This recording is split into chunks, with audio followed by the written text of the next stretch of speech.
presentation. So if you don't see it, please tell it right away. So can you see my presentation? Yes, it's visible. Okay, perfect. Thank you very much. So this time we'll start already with the presentation. Okay, so on the second part of today, I will explain a bit more about submission process and evaluation. So here I have a bit other way around. So I will start with the evaluation part. And first thing to start is about the evaluation panels. This is important for applicants to know that there are 8 different topical panels. And this is very important to choose the right one. And also when it comes to evaluation and ranking, your proposal will be ranked in one of the thematic panels. And according to the fellowship type you have selected. So the European fellowship and the panel, or global fellowship and the panel. And this is important to choose the right panel, as also this will be connected with the keywords you will select for your proposal. First and the second keyword, it is recommended to choose it connected with this thematic panel, so that it describes and corresponds to the thematic panel. Here in the slide, you can see MSCA keywords. You can open this PDF and see what are the keywords under these panels. This is a guidance for you. And the last 3 keywords, you might also choose for other panels if it's relevant to your proposal.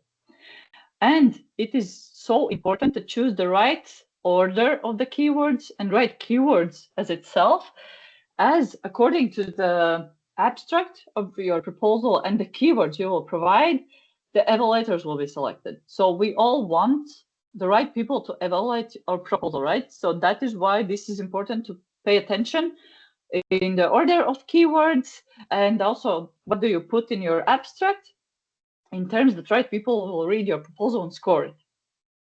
I'm again coming back to this picture about the scores in evaluation. So here you can see this is the panel where you can see how the proposals are ranked. So according to the type of the fellowship and the panel. So when we talk about the evaluation process, so I already told you that please share your proposal with NCP, with your hosting institution. If a supervisor is building, please also share it with the supervisor to read. And so there's a reasoning behind it. So we are all different, and we see some other things. A postdoctoral fellowship supervisor can see other things. So from the scientific point of view, I might see it from the project point of view. And similar as with the evaluators. So you will have 3 different evaluators, and they have their own experience, their own perspective. Some is a bit more harsh, some is softer.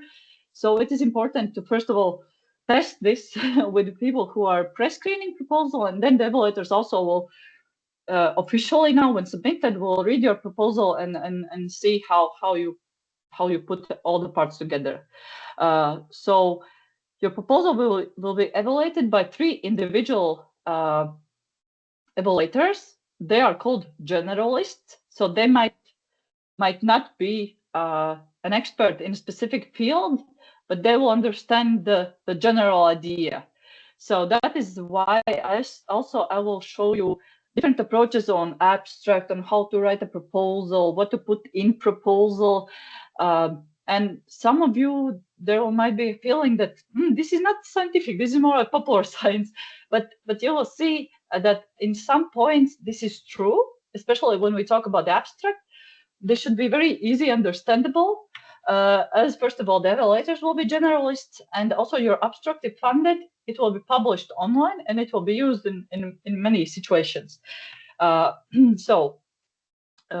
Next, when you have 3 individual evaluators who read your proposal, one of them will be assigned as a rapporteur, so that he will combine all the 3 opinions in one. and then will be quality check, so that if all the comments are there, if some of the points are taken away, so if there's a comment related to this, so where did you lose your points, and at the end of the evaluation, what you as an applicant will receive will be the consolidated opinion of all 3 evaluators. So not individual one by one, but only the 3 consolidated. So this was true until 2025. So as I told you, and we already talked in previous presentation, that there was an increase in number of applications. So 17,000 applications received last year.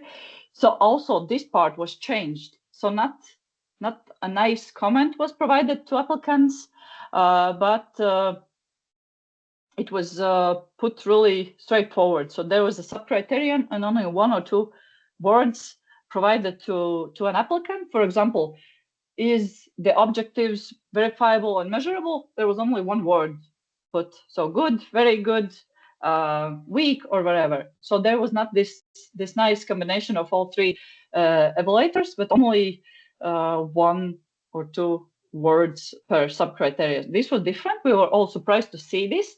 I'm telling you, maybe also because maybe this year there will be a good number of proposals. So we will see how the evaluation, so this summary report will look like. So this year we had a surprise, and we'll see how it will be next year. So about the scoring. So your proposal will be scored from 0 to 5 using 1 decimal point. So for example, 3.3, 4.6. So this is the scoring that evaluators are using. So only 6, so fails, poor, fair, good, very good, excellent. So this is the scoring that evaluators will be using. You might be surprised. So I showed you this table with percentage. So why there's this 85, 70 points percentage. So European Commission is turning this at the end of the evaluations into persons, so not the points.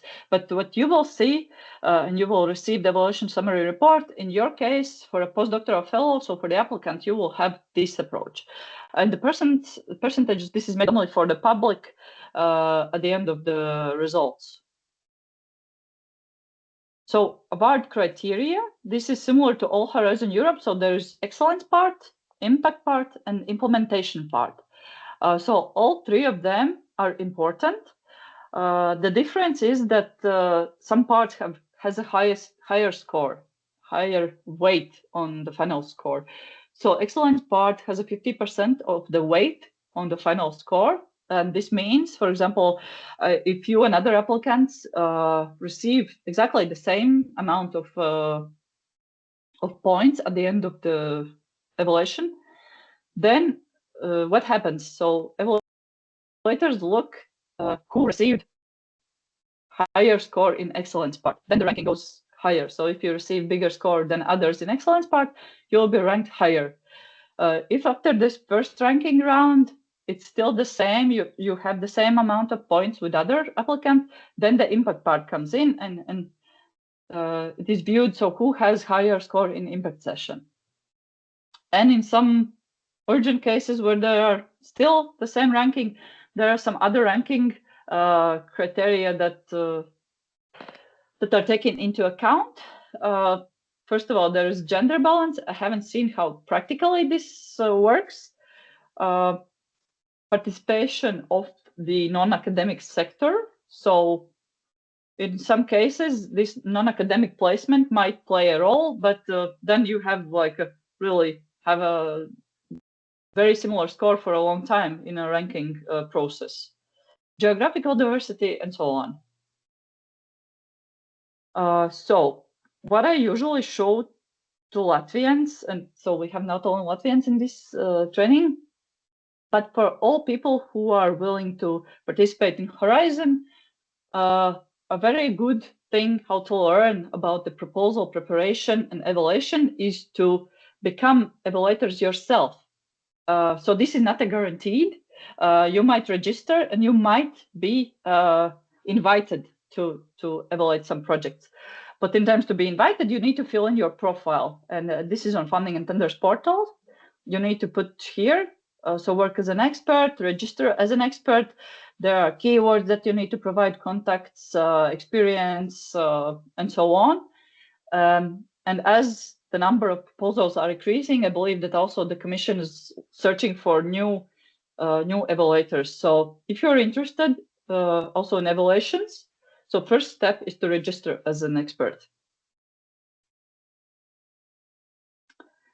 So next, this is not about the evaluation process, but I thought that this is a very important to address. So the concept of the project itself.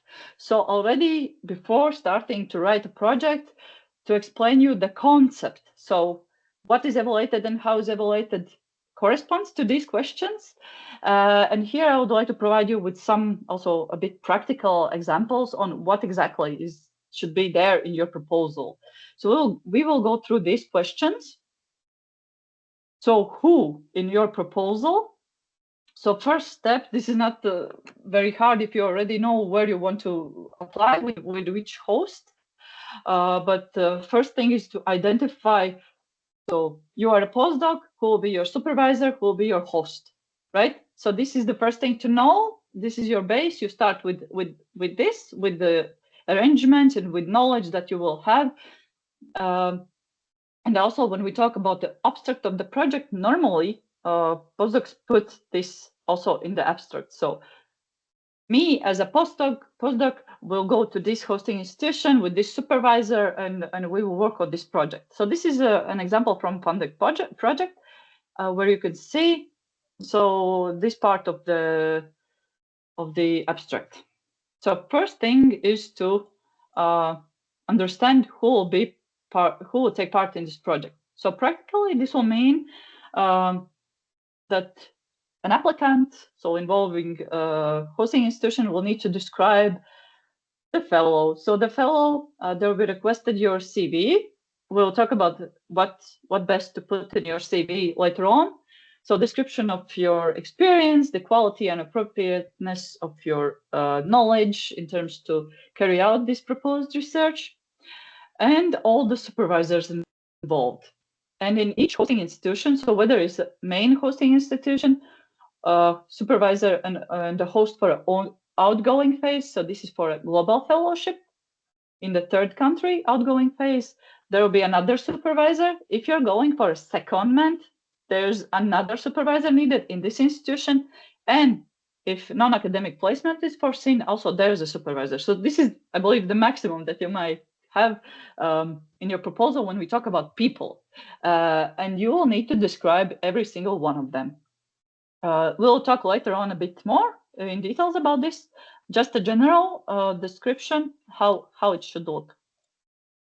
What will be studied? So if you remember one of the slides where I showed you Marie Curie vibe, so this is a bit about this missing thing that your proposal will cover. So not being too ambitious, but also being realistic. So this is a task and a homework for a postdoc to think. So I don't know, maybe to put on a paper. So what is your current knowledge? What are your skills? What is the obstacle, challenge, or problem in your research topic? And so what is this middle part? So what is that thing that you might address in your proposal? So thinking about this small missing piece that you, with your knowledge that you have, and with equipment and arrangements of your host and knowledge of the supervisor that you might be addressing. So this is one of the things that you might use in thinking about the topic, so the idea of the project, because you also need to assess how your topic that you're proposing will go beyond the state of the art. So this is my perspective, how I'm proposing you think of the idea. And the other part, as I told you, this is not purely 100% only about the research. So this is also about addressing gaps in your skills, so learning something new practically. Also, another thing is to think about what needs to be addressed. So for the postdoctoral fellow, so what do you want to learn something new in your life. So within these 2 or 3 years of a fellowship. So combination of these two will make an excellent proposal. In reality, so you will see this from my side many times ahead. So what Commission is suggesting and what NCPs are suggesting is to use a smart approach. So these are also like questions that you should ask to yourself in terms to get to your topic, to your objectives, to the goal of your fellowship. So there are different ways how you can use this smart approach. So when you think about the goal of the fellowship, so 2 or 3 years, so what do you want to achieve? So about your career and employability and skills development. So objectives of your research, so 1, 2, 3. So what are you going to carry out within the project, and specific tasks already when you know the objectives. So why do you need to do this research? This is also very important to address, as this clearly corresponds to the second section of your proposal, so impact. Why is this important? Why do you need to address these questions? Why does it matter? And also a very important thing is why now? So what is happening politically, scientifically, economically, in our climate, in our life? So why now this is needed? So think about all these questions when you are considering your topic. And also when we talk about the impact and importance of your idea, so these are only named only few, so 5 things, 5 areas where you can, what you can consider. So from the science point of view, why is this important? What is happening in your research field? Where is it going? And how can you contribute? So economically, maybe there's something very costly, and maybe some of the solutions that you might provide might help to reduce the cost. Socially, so in your social life, this might be also some solutions that you might provide with your research, and also maybe legally, from the legal point of view, in climate, environment, and so on. So these are suggestions that you might consider, maybe put on the paper, ask yourself before you start your proposal, so to get to your core idea. So practically, this I will also show you tomorrow. So under Horizon Europe project program, so the European Commission has came with this suggestion about key impact pathways. So here you can see only basically 4 types of impact. So scientific, societal, technological, and economic impact. But if it's relevant to your research, you might also go beyond and add some other. But these are the main key pathway impacts that the European Commission is proposing to think of. So if you can and see that your proposal may address some of these, perfect. It's perfect. But we will talk about this a bit more tomorrow when we come to the impact section of your proposal. So where the study will be conducted. So first of all, of course, there's the main hosting institution that is the base for your research, but also for the secondments, non-academic placements, if relevant, and the outgoing phase if you choose to apply for a global fellowship. And practically, this will mean that you need to gather and find the information about all the institutions. So what are their experience in project coordination, in international projects itself, so arrangements, what infrastructure do they have, and what is their experience, etc. So this also will be one of the things that you will need to address. And in this point, so mostly there will be a table in part B2. And so this is again the collaboration between a postdoc and the university or any other host. So what we will have to really have the best things put here, not to write an essay, but really putting the most needed things for the postdoctoral fellow to approve that yes, this hosting institution has both the experience, the arrangements, support available for the postdoc. So you have everything that the postdoc can come and implement successfully his or her fellowship. So how are you doing this? And these questions cover two sections in the proposal. So first of all, of course, this will be about the methods, and we will talk about this further on. But by meaning methods, this will mean, of course, scientific methods. So how you will conduct your research.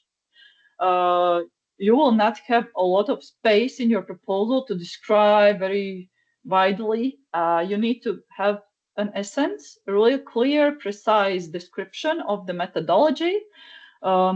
Of course, very, very important thing to integrate in your methods will be open access, so open science practices. We will talk about this later on. That also covers open access to your results. Is it replicable? So can other people later on after your project try to do this? Do they will have access to the information from your project? And again, about this feasibility. So is it too ambitious? Is it clear what exactly are you going to do, or is it realistic? So this is about your goals. How realistic are your goals of your proposed idea? And the second part about how will cover the implementation part. So how are you exactly going to do? So what is your plan? Have you considered all the risks? Because this is a public money, and evaluators would like to see so that your project will actually work. And if something goes wrong, that you are aware and you know what to do in terms that the project continues successful and ends successfully. And this is also about the work plan, the milestones, deliverables. So also a bit tracking the progress of your project. And practically, yes, so I already actually explained this. So this is about the methodology that you will use. Many applicants do not pay enough attention to the methodological challenges. So you also need to think of the issues that might arise when you are applying your methodology. And this is very important to address. This is also corresponding directly to also risk management. And please carefully think also of the challenges that might be for you when you're applying your methodology, especially if you're combining different methods from different disciplines. So this is also about interdisciplinarity. So this is very, very recommended to think about interdisciplinarity, so that it might be also only one discipline. Yes, of course, if you can explain this really clearly, but it's highly recommended to consider if interdisciplinarity is also possible in your proposal. And of course, open science that I already mentioned, and gender aspects, so we'll cover later on. Another thing about this part, how are you going to do it? I mentioned risks, and this is one of the tools that you might use when assessing risks. So online you can find risk assessment matrix. So this is one of the ways how in project management people assess risks. So you have the likelihood and so how serious the problem is, and then you assess so the possible risks. So is this low, medium, or high? And depending on this, so you also put forward the strategy, so how you're going to mitigate the risks. And there might be also different ways. So if you know in advance your risks, you might think already how to avoid of having those risks. So having some steps before, so to prevent from happening. Accept risks. There might be some cases where you cannot control or influence anything.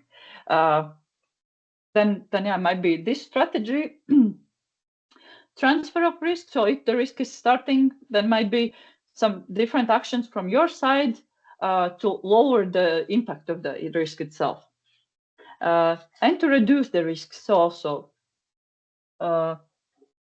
whether to take steps already in advance, if you have foreseen the risk, or to work on the reducing the risk when it happens. So it really depends on the reality. And it's very recommended to review the risks and mitigation strategies regularly, especially if you have some actions that really have some risks in this medium part. And when? So when things are happening, if it is the European Fellowship, 2 years' time, so when things are going to happen. If you're going to a secondment, so when? If you're attending a conference, when? If you're planning to disseminate information, so what is the plan? When might you start disseminating, and so on? So what will be your milestones? And what are the deliverables, and when you're going to deliver results to the European Commission? So already when submitting the proposal, you need to have this plan in your mind and in your proposal. And practically, so this means that you need to work on a Gantt chart. So this is only an example made by me. This is not a real example. This is just to show you, if some of you haven't seen, so Gantt chart. Proposal is that you put a management work package from month 1 to month 24, and exactly the same happens to communication, as you need to communicate to wider public starting from the first month until the end of the fellowship. And then you really carefully need to think of where you're going to put your deliverables. So I have put here some of the mandatory deliverables, so the mobility declaration, career development plan. You will have template for all of them, and this will be mandatory to deliver to the European Commission when the project starts. So as you can see, most of them are foreseen at the first half of the project, for first 6 months. And you also need to put them in your Gantt and see that and know that this is a mandatory task for you. But we'll also talk about this tomorrow more in details. This is just an example for you to see that you need to show the flow of your project within 2 or 3 years, so depending on the type you choose. So few suggestions when preparing a proposal. One thing is download and read all the relevant documentation that is available. So for the Marie Curie, 2 main top documents is the Marie Curie work program. So 2026, 2027 this is the actual one that you need to read now. So only the postdoctoral fellowships part. Please note that in the work program, postdoctoral fellowships occur in 2 places. So one at the beginning with the general description and more details, I believe 120 something page. So please take a look on the work program. If it works better for you, print out that and highlight something that is important for you. Then important document is guide for applicants. Some important definitions are there. Information about what is what and how your proposal will be. So what is expected from your proposal? So main idea is in guide for applicants in a bit easier language than in work program. Another policies are MSCA Green Charter guidelines for supervision. Also recommended at some point to look through, especially for supervisors, about the guidelines. Not mentioned here, and also at the moment not available, but template for the proposal. As I told you, I checked this morning, the call is open, but practically it's still, we can still see there that it's forthcoming. And when the proposal is, so when the call is open, when the green, when you can find the green button there in the funding and tenders portal. So how do you find the template? So this is only via submission page. You need to start submission, and only when you're in the portal, then you can download the template. But of course, if some of you are afraid or don't want to start submission so early, you might also ask me. So when the portal will be open, I am also downloading the template. You might also ask me, and I may share with you.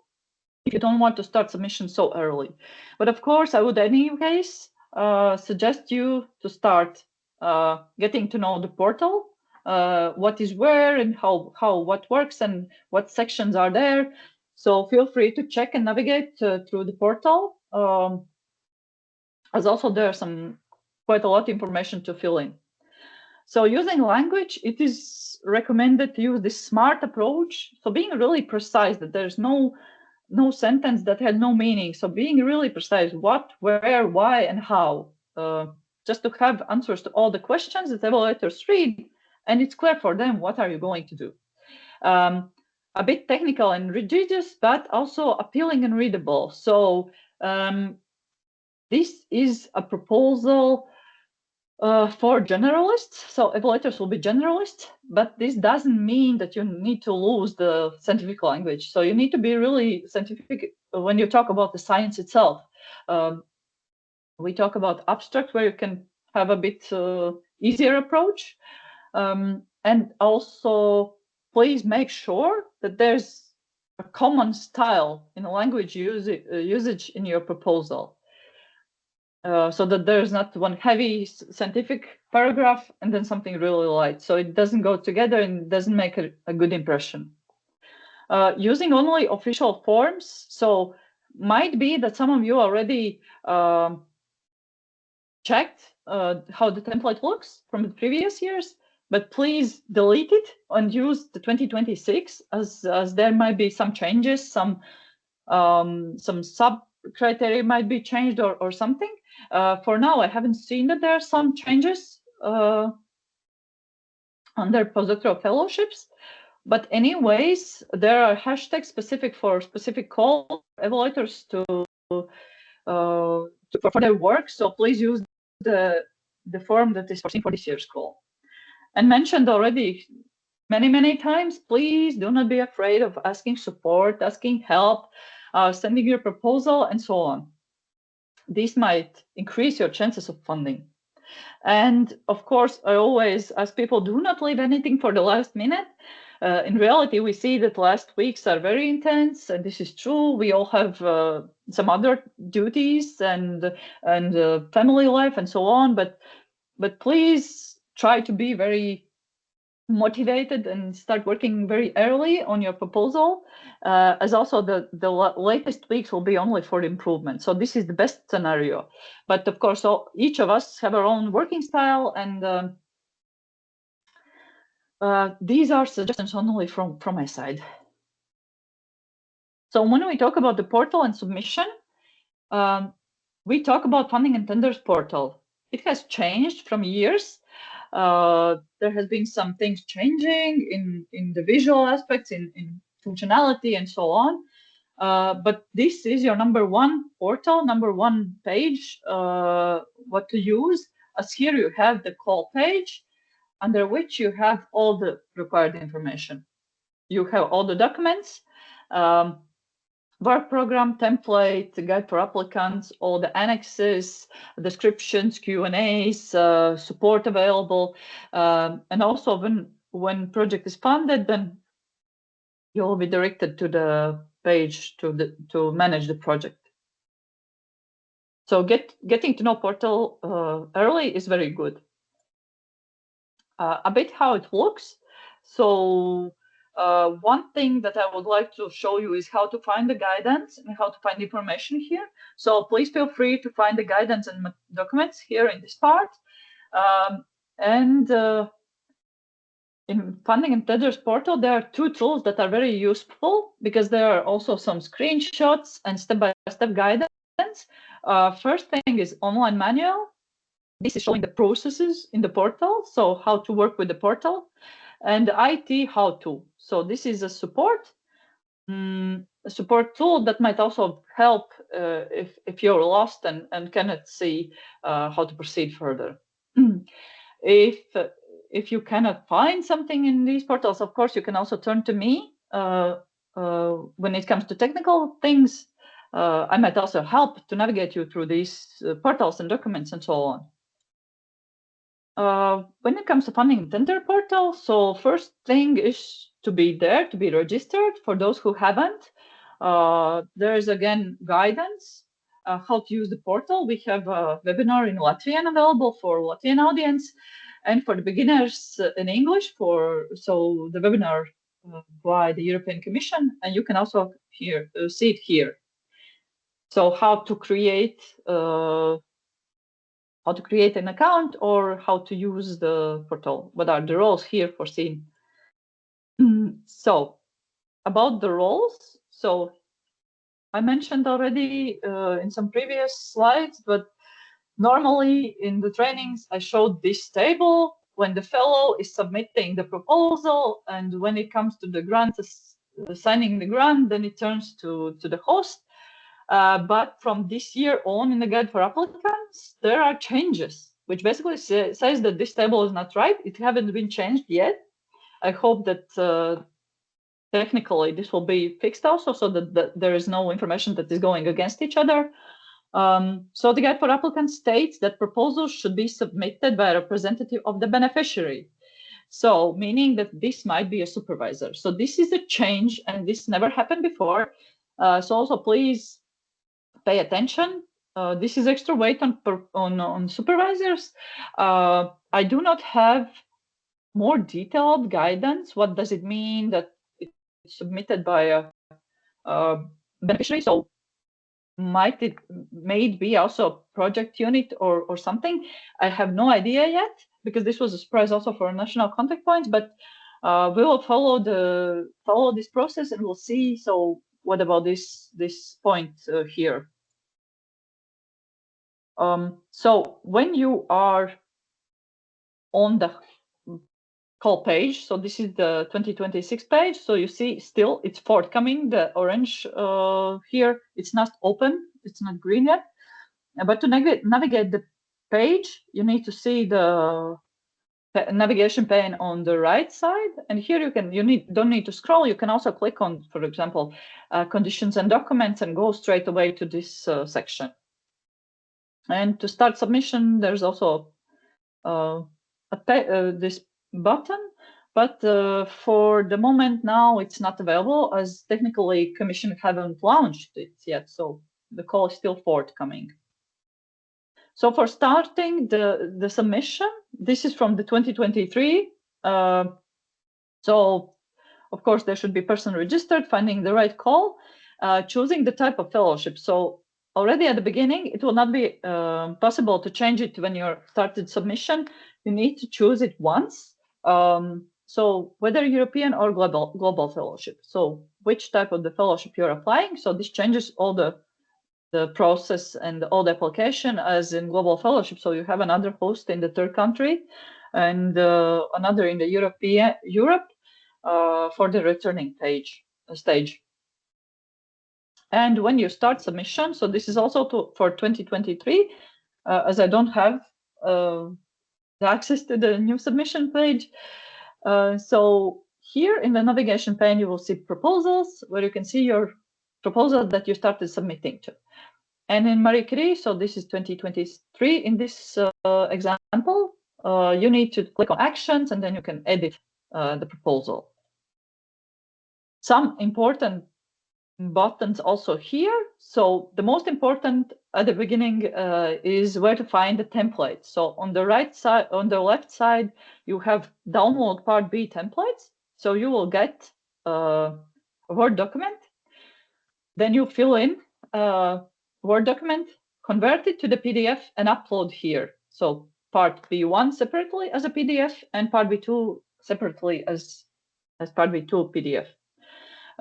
For the portal, you need to fill in administrative parts. So this is part A, and for that you need to edit forms here on this button.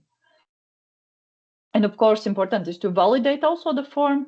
I will explain a bit more later on. But still, when we are in the portal, adding details, so there are different roles. So access rights to a supervisor, to a contact person, so maybe from the project unit, and the researcher itself, so the postdoctoral fellow. So you can also fill in different roles and different access rights to all of these people. When it comes to filling in the forms in the part A, so this is only in the portal. There is no Word document, no PDF, no nothing, only the portal. So I would like to pay your attention to few things. So there are two important buttons that you might be needed. So first of all is read more. There you will find some extra explanation on a section. But more importantly, there at some point might be these blue question marks. And especially important, this is when it comes to ethics assessment, because under this question mark, there used to be an ethics assessment document, which is basically a guidance you need to follow, and then you can see, do you need to assess ethical questions or no? That is why this is important. And here you can see all the sections under Form A. And what I told you about the ERA fellowships, this is under question 5, other questions. Oh, yeah, I had also this here. Those applying with the hosting institution in widening country, so Latvia is also a widening country, and you're applying for the European fellowship, not global, but European, then please take a chance and put it here. So yes, so do you wish to participate in ERA fellowships? So you need to put yes, and only in this case, when you have yes here in this part, only then you might be considered for funding. If you forget putting yes, then no, there is no chance to change it after submission. And so what are widening countries under Horizon Europe? So there are EU member states that are widening countries, and here you have a list. But also there are some others who are eligible for hosting a widening coordinator. And so some outermost regions also. So this is very, very detailed and comes, it becomes important when we talk about ERA fellowships.